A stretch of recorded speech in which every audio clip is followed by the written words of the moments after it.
Thank you, and thank you for that question. I forgot to mention one aspect in those models that we were looking at. They are what are called the smaller models or the sector-specific models, and those are also extremely important, and they need to focus on specific sectors, LQMs for specific sectors. And in the way that they get deployed, they could be company-specific or industry-specific. I honestly believe that is the most crucial element of what we need to do if we want to drive productivity in the Indian industrial manufacturing scenario. There's a huge opportunity for retrofitting. I never lose a chance if I meet a more general audience in terms of a CII or a FICCI meeting to tell them saying that you need to be pushing this with all your members and with small medium enterprises. I have also spoken to my colleagues in, say, the MSME ministry and others, saying that we are willing to work together. We have funding for building applications in those spaces, and we are willing to work together to build those applications and take it forward. I think it's an interesting area that we can work on. Even with the World Economic Forum, this is one thing that we did one recently on agriculture and one on healthcare. But the next area that I've told them to focus on is on manufacturing, saying, what is it specifically we need to do on manufacturing to take it forward. So clearly that is an important focus area for us, and that needs multiple ministries of the Government of India to come together, and we are pushing in that direction. The second, the analogy that you mentioned of Y2K is something that I have personally used. My minister has also personally used. It absolutely is a Y2K opportunity for the Indian IT industry to actually work on applications which they can deploy not just in India but all over the world. And I think that's really what many people globally are looking to India to do, both in the global south and even in Europe and elsewhere. So the STEM human resources that we have in the country, how best they can be leveraged to get this done.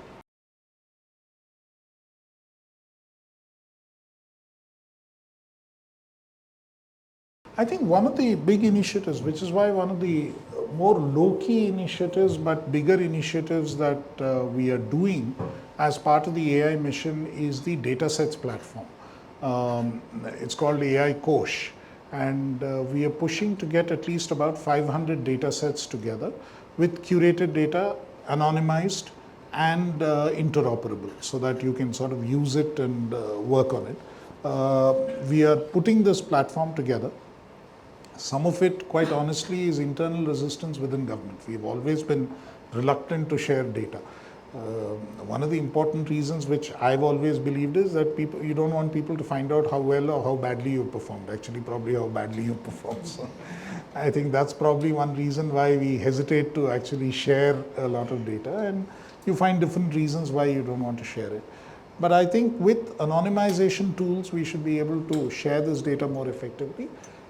So we have to be a little careful that we do it technically the right way, because you don't want it to get traced back to an individual or a person, and that is the critical element here, because then again those penalties and everything else will kick in. So that is the issue which I think we really need to address, and the datasets platform is really doing that. But this is an area which we are discovering as we go along. I mean, as to what the challenges are, and we are very, very reliant on the researcher community and inputs from experts like yourself. So we would love to hear from you and probably brainstorm with you to figure out what the possible solutions could be. So we are open to do that too.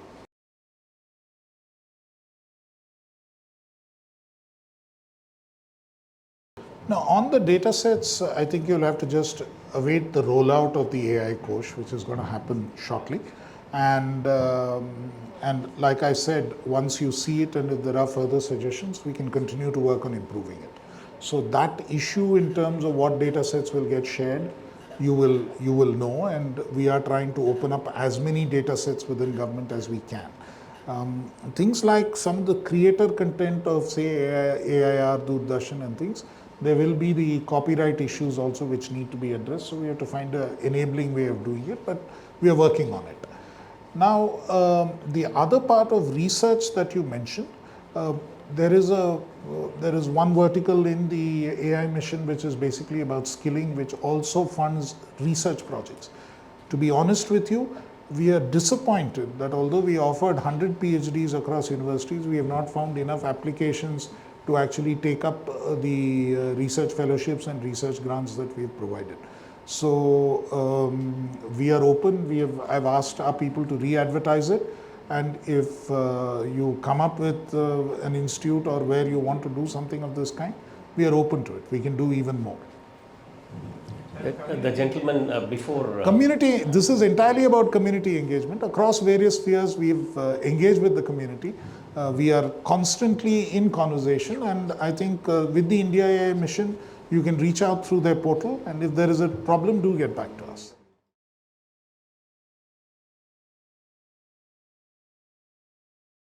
Standing within the India AI mission right now is that at least for the next 2 years, we do not anticipate an immediate issue with the overall limitations on GPU import. And we are working at various levels with the new US administration to see how this works out. The second part of it is, I think seriously we should take this as a challenge. I mean, rather than sort of keep dwelling on, okay, there's a restriction, we can't do it.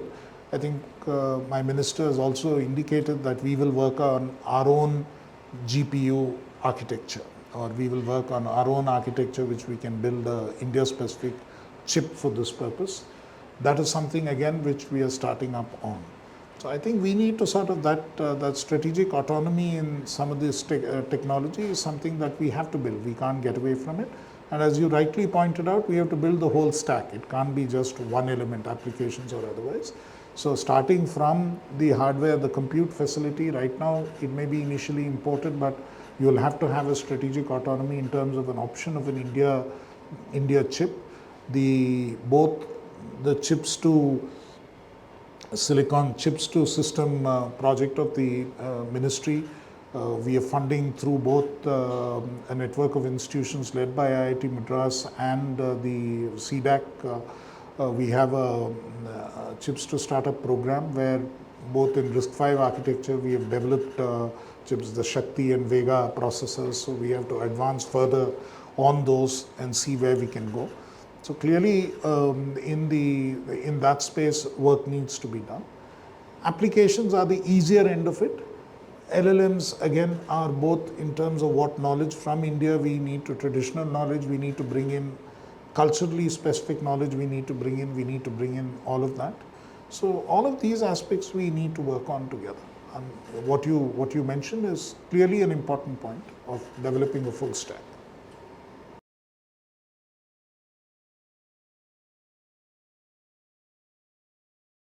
I'm glad that you pointed this out. I think it's a very important aspect, and that is why we have to look for jobs at every level in this. I mean, it's not just the guys who build the final models. We have, as part of the skilling framework, we are working initially with about 200 ITIs across the country on precisely the area that you mentioned, data annotation and how do you make data sets ready for use in the spaces that we are looking at. So that is a space we are already examining and looking at, and something we are working with. And we would love to expand that initiative. And what you say again is a way in which we can service the world, and there is, at the cutting edge level, there's employment which can generate it. Equally, when we are generating our own data, especially language data and so on, there are one or two startups and others who are actually paying individuals to sit down in a group and talk. I mean, in Telugu or Tamil or Malayalam or whichever language, you get people to converse on a range of topics, record it, and you actually pay the participants in the self-help group. There are ways in which we can not only sort of make them AI literate, but we can actually give back to them in terms of collecting their local knowledge and everything else and record it. And in fact, at some point, we were even toying with the idea that maybe about 5 or 10% of the Manrega funding can actually be used in this way. So, that would be very interesting. I don't think in India you really need to pay people to talk, but but it might be an interesting thing to try.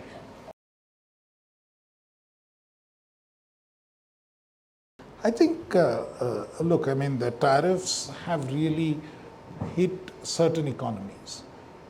We are talking to the US administration on a set of issues. I think what they are concerned about is the balance of trade between India and the US, which is not very, very adverse. And it's a way of how you account for it and put it all together. And it's also ways in which you can invest into the US economy. So there is a conversation going on right now. Our expectation is that we may not be the first ones to be hit with the tariff. And there are enough reasons why we believe that there is some room to actually negotiate this space and see that we are in a situation where it works for India. So this is the expectation we are in right now. I mean, it's again, multiple players are acting in this space, and we are acutely aware of what is happening in this space, and we are watching developments very closely. So, and we'll see as we go along, and we will prepare an appropriate response. Too early to, I mean, it's speculative to ask if they do a tariff, what will you do? So I don't think we should look at it that way. I think we need to sort of, in the first stage, talk to them, understand their concerns, figure out where we stand, and try and make sure that we don't have any adverse impact on India's economy.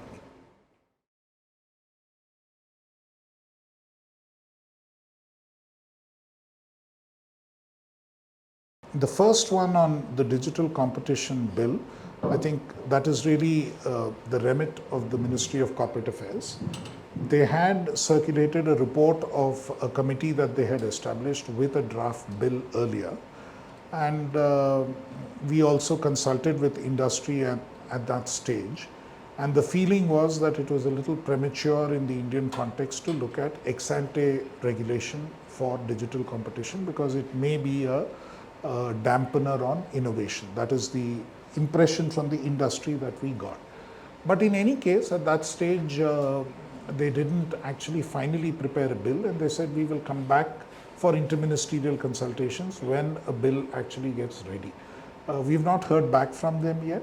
So if and when the Ministry of Corporate Affairs comes up with that regulation, then we will get into the specifics and the details, and we will take a view on, in consultation with our stakeholders, with MeitY stakeholders, as to what exactly we need to do. Now, as far as the content on the YouTube channels is concerned, I think I need to point out that there are two ways in which it can be dealt with under the IT Act. One way is there are certain kinds of content which we can actually block from coming into India, which is under Section 69A. That power is exclusively with MeitY and Secretary MeitY, and that needs to be acted on. Now, as I told you, there are very, very limited grounds on which we can act in that space, right? Now, the second way in which we can actually take up this issue is what is called Section 79 of the Information Technology Act. Section 79(1) provides what is called safe harbor to the internet intermediaries, right? Now, that safe harbor to internet intermediaries can be removed under certain conditions under Section 79(2) and Section 79(3). In this particular case, the action has been taken, and the competent authorities to act under Section 79(2) and Section 79(3) are the appropriate government, which basically means either state governments or the concerned ministries of the Government of India. Now, if it is YouTube content of this nature, the concerned ministry in the Government of India is the Ministry of Information Broadcasting, which is why they act. So it is something that we discuss, and then which is the competent ministry then acts. It is a power which is provided under the IT Act, and we believe that Section 69A was not attracted in that particular case. And the action under 79 proved to be adequate. I mean, it is ultimately, it's a question of whether content of this kind should be up there or not up there. And under 79, there is a provision to actually tell the carrier, tell the internet intermediary that, look, this content appears to violate certain guidelines. It violates Indian law in the following way. So please see whether you need to act on it. In some ways, that is more potent, because when they take it down voluntarily, it can't be seen anywhere. Whereas if we block it, then what happens is it can't be seen only in India. So there is so the action which has been taken, in my view, is more potent and has been taken under the correct provisions of law. And it's not that, the ministry, MeitY, doesn't want to act. It is that, we've created a law where many people are competent to act, and they will act. I mean, it's like a complaint has to be given. It's the police station which takes the complaint. In the old CRPC, it is a station house officer, the officer in charge of a police station, who is empowered. It doesn't take a DGP or an IGP to act on these things. Thank you so much, Mr. Krishnan. Brilliant as always. And on top of things, I'm sure the audience agrees with me if I say that the policy making in such important spheres as AI, semiconductors, and data protection is in very, very safe hands in this country. Thank you so much for your time and for this brilliant exposition.